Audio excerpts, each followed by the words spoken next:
एक समय की बात है, एक विशाल और समृद्ध राज था, जहाँ एक बुद्धिमान और न्यायप्रिय राजा राज करता था। राजा अपनी दयालुता और दीनशीलता के लिए पूरे राज्य में प्रसिद्ध था। दूर दूर से लोग उसकी सहायता पाने के लिए आते थे। लेकिन राजा की एक अजीब आदत थी। वह जब किसी को दान देता था तो उनसे 3 प्रश्न पूछता था। राजा के 3 प्रश्न थे। पहला, संसार का सबसे बड़ा सत्य क्या है? दूसरा, जीवन में सबसे महत्वपूर्ण क्या है? और तीसरा, सच्चा दान क्या होता है? कई विद्वान और साधु इन प्रश्नों का उत्तर देने आए, लेकिन कोई भी राजा को संतुष्ट नहीं कर पाया।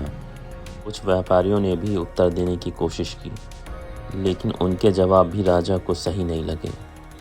समय बीतता गया, लेकिन राजा को अभी तक अपने तीनों प्रश्नों का सही उत्तर नहीं मिला।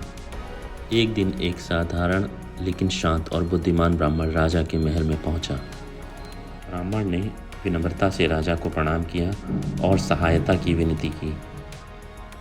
राजा ने उससे पहला प्रश्न पूछा, संसार का सबसे बड़ा सत्य क्या है?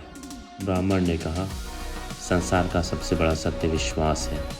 विश्वास से मनुष्य को हर कठिन परिस्थिति में आगे बढ़ने की शक्ति मिलती है।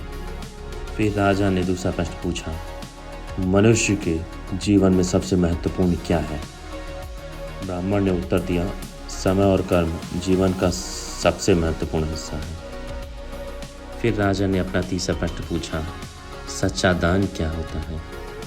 ब्राह्मण ने कहा, सच्चा दान वही है जो बिना अहंकार के और ज़रूरतमंद को सही समय पर दिया जाए। ब्राह्मण के उत्तर सुनकर राजा बहुत प्रभावित हुआ।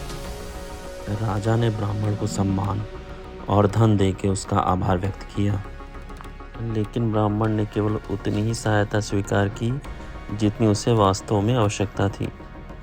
उस दिन राजा को जीवन का सच्चा ज्ञान मिला और इस तरह राजा ने समझ लिया था कि विश्वास, समय और सच्चा दान ही जीवन की सबसे बड़ी सच्चाई है।